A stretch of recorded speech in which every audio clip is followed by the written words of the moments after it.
శ్రీమద్భాగవతము శ్రీమద్భాగవత గ్రంథానికి నమస్కారం. నిగమకల్పతరోర్గలితం ఫలం సుఖముఖాదమృతద్రవ సంయుతం పిబత భాగవతం రసమాలయం ముహురహో రసికా భువి భావుకాః. శ్రీసుఖయోగీంద్రుల వారికి నమస్కారం. యం ప్రవ్రజంతమనుపేతమపేతకృత్యం ద్వైపాయనో విరహకాతర ఆజుహావ పుత్రేతి తన్మయతయా తరవో వినేదుః తం సర్వభూతహృదయం మునిమానతోస్మి. నరనారాయణులకు, చతుర్ముఖ బ్రహ్మకు, సరస్వతీదేవికి, వ్యాస మహర్షుల వారికి నమస్కారం. నారాయణం నమస్కృత్య నరం చైవ నరోత్తమం దేవీం సరస్వతీం వ్యాసం తతో జయం ఉదీరయేత్. శ్రీమద్భాగవతము 4వ స్కంధములో సూత మహాముని శౌనకాది మహర్షులందరికీ ప్రవచనం చేస్తూ ఈ రకంగా చెబుతూ ఉన్నాడు. ఓ మహర్షులారా, శ్రీసుఖ యోగీంద్రుల వారు పరీక్షిన్నరేంద్రుడికి ఉపదేశం చేస్తూ ఇలా చెబుతూ ఉన్నాడు. ఓ పరీక్షిన్నరేంద్ర, మైత్రేయుడు విదురునికి శ్రీమద్భాగవతాన్ని ఉపదేశం చేస్తూ ఇలా చెబుతూ ఉన్నాడు. ఓ విదురా, యక్షులు తమ మాయాబలం చేత రక్త మాంసాదులను వర్షిస్తూ ఉన్నారు ధ్రువుని మీద. ప్రళయం వస్తుందా అన్నంతగా చేస్తూ ఉన్నారు. అయితే మునులందరూ ఆ యక్షుల మాయను చూసి ఆశ్చర్యపడుతూ ధ్రువుడికి మంగళము కలిగించటం కోసమని ఈ రకంగా అంటూ ఉన్నారు. ఓ ధ్రువ, భగవాన్ తవ సారంగధన్వా దేవః క్షిణోతు విపక్షాన్. భక్తార్తిహరుడైనటువంటి శ్రీమన్నారాయణుడు సారంగము అనేటటువంటి ధనుస్సును ధరించినటువంటి పరమాత్మ నీ శత్రువులను సంహరించుగాక. ఓ ధ్రువ, పవిత్రమైనటువంటి భగవన్నామము భగవానుని కంటే శక్తివంతమైనటువంటిది. అందుకని ఆ భగవన్నామమును కీర్తించటం వలన, ఆ భగవానుని యొక్క కళ్యాణ గుణములను శ్రవణము చేయటం వలన భక్తులు మృత్యువు నుండి రక్షణ పొందుతున్నారు కదా అని మునులు పలికినటువంటి ఆ మాటలు విన్న ధ్రువుడు ఇక వెంటనే ఉపస్పృశ్య ఆచమనం చేశాడు. ఆచమనం చేసి నారాయణ నిర్మితం అస్త్రం, నారాయణాస్త్రాన్ని తీసుకొని సందధే ధనుషి, తన ధనుస్సులో సంధించాడు ధ్రువుడు. ఆత్మజ్ఞానము కలగగానే సకల భౌతిక సుఖ దుఃఖాలు అంతమైనట్టే.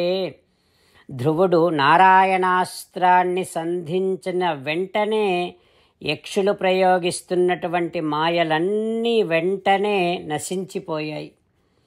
ఇక ఆ నారాయణాస్త్రము నుండి బాణాలు భయంకరమైనటువంటి ధ్వనులతో శత్రు సైన్యాన్ని చేరి వారిని పీడిస్తూ ఉన్నాయి. దానివల్ల యక్షులకు మరింత కోపం వచ్చింది. వారందరూ కలిసి ధ్రువుడిపైకి వస్తూ ఉన్నారు. ధ్రువుడు వారందరి యొక్క తొడలను, కాళ్ళను, చేతులను, భుజాలను, మెడలను ముక్కలు ముక్కలుగా చేస్తూ ఉన్నాడు ధ్రువుడు. అయితే చనిపోయినటువంటి యక్షులు వెంటనే పరలోకానికి వెళ్ళిపోతూ ఉన్నారు. యక్షులందరూ చనిపోతూ ఉన్నారు. అప్పుడు ధ్రువుడి తాతగారైనటువంటి స్వయంభువ మనువు తానేమనుకుంటున్నాడంటే, అయ్యో, ఈ యక్షులంతా తప్పు చేయకుండా చనిపోతూ ఉన్నారే అని జాలిపడి కొంతమంది ఋషులను తీసుకొని స్వయంభువ మనువు ధ్రువుని దగ్గరకు వచ్చి ధ్రువునితో ఈ రకంగా అంటూ ఉన్నాడు. స్వయంభువ మనువు ధ్రువునితో ఏమంటున్నాడో రేపు తెలుసుకుందాం. ఓం శ్రీకృష్ణ పరబ్రహ్మణే నమః. ఓం అస్మద్గురుభ్యో నమః. అంతేకాకుండా మనం ప్రతిరోజు శ్రీమన్నారాయణుడికి ఒక 8 పనులు చేస్తాం అని మాట ఇద్దాం.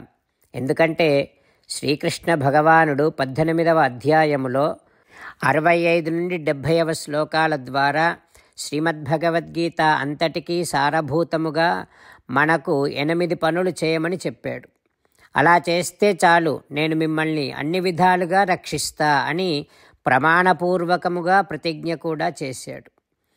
అందుకని శ్రీమద్భగవద్గీతను అంతటినీ విన్న తర్వాత అర్జునుడు కూడా చివరకు కరిష్యే వచనం తవ, కృష్ణ నువ్వు చెప్పినట్టే చేస్తా అని అన్నాడు. కనుకనే భగవానుడు అర్జునుడికి అన్ని విధాల విజయాన్ని అందించాడు. మనం కూడా ప్రతిరోజు శ్రీమన్నారాయణుడికి ఆ రకంగానే మాట ఇద్దాం. 8 పనులు చేస్తాం అని మనము మాట ఇస్తే అది అష్టాక్షరీ మహామంత్ర జపము చేసినటువంటి ఫలితాన్ని మనకు ప్రతిరోజు ఇస్తుంది. ఇట్లా మాట ఇవ్వటం కంటే గొప్ప పూజ, యజ్ఞము, తపస్సు మరొక్కటి లేనే లేదు. అందుకని నేను అంటూ ఉంటాను, మీరు మనస్సులో భావిస్తూ ఉండండి. ఈ రకంగా మనము మాట ఇస్తూ ఉంటే శ్రీకృష్ణ భగవానుడి ముఖారవిందములో కలిగేటటువంటి ఆనందాన్ని మనం ప్రతిరోజు దర్శిద్దాం, ఆస్వాదిద్దాం. జై శ్రీమన్నారాయణ. హో శ్రీమన్నారాయణ, నువ్వు చెయ్యమన్నట్టే నేను నిన్నే సంతతము ధ్యానము చేస్తూ ఉంటా. హో శ్రీమన్నారాయణ, నువ్వు చెప్పినట్టే నేను నీ భక్తుడిగానే ఉంటా. హో శ్రీమన్నారాయణ, నువ్వు చెయ్యమన్నట్టే నేను నా విధులను, కర్తవ్యాలను నీ సేవగా, నీ తృప్తి కోసమనే సక్రమంగా నిర్వర్తిస్తూ ఉంటా.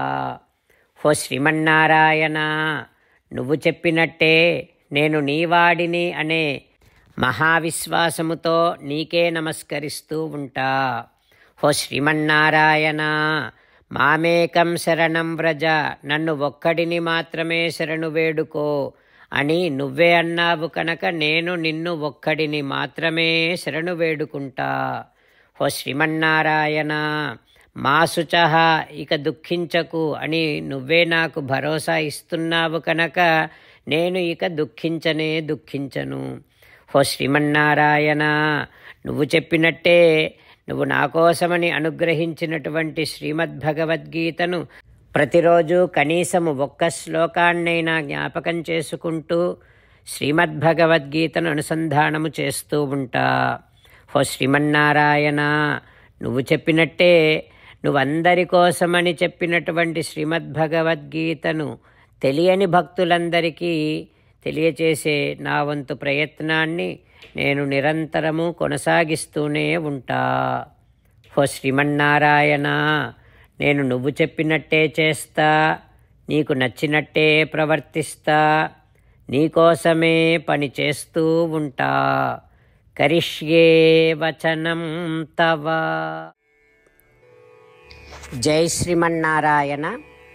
భక్తులకు ప్రత్యేకమైనటువంటి విజ్ఞాపన. మీకు అన్ని విషయాలలో వెంటనే మంచి ఫలితాలు రావాలి అనంటే ప్రతిరోజు 1 నిమిషం వెచ్చించి నారాయణాస్త్రాన్ని చదవండి. ఇక మీకు తిరిగే ఉండదు. నారాయణాస్త్రాన్ని పొందడానికి మీరేం చేయాలంటే నారాయణాస్త్రం అనే వెబ్సైట్కి వెళ్ళి మీ పేరు, మీ ఈమెయిల్ ఇస్తే మీ ఈమెయిల్కి నారాయణాస్త్రం PDF వస్తుంది. అందులో ఒక రామాయణ శ్లోకం, ఒక గీతా శ్లోకం, ఒక విష్ణునామం ఉంటాయి. ఆ 3ంటిని కలిపి నారాయణాస్త్రం అంటాం. ప్రతి ఒక్కరికి వేరువేరు శ్లోకాలను ఇస్తున్నాం. ఆ రకంగా ఎవరి శ్లోకాన్ని వారు ప్రతిరోజు తప్పనిసరిగా చదవటం వలన ప్రతిరోజు ప్రతి 24,000 భక్తులతో ఒకసారి సంపూర్ణ రామాయణ పారాయణ, 33 సార్లు శ్రీమద్భగవద్గీత పారాయణ, 24 సార్లు శ్రీ విష్ణు సహస్రనామ స్తోత్ర పారాయణ జరుగుతుంది. ప్రతి ఒక్కరికి అంతటి విశేష ఫలితము ప్రతిరోజు లభిస్తుంది. అందుకని మీరు, మీ కుటుంబ సభ్యులు అందరూ ఒక్కొక్కరు ఒక్కొక్క నారాయణాస్త్రాన్ని వెంటనే పొందండి. జై శ్రీమన్నారాయణ.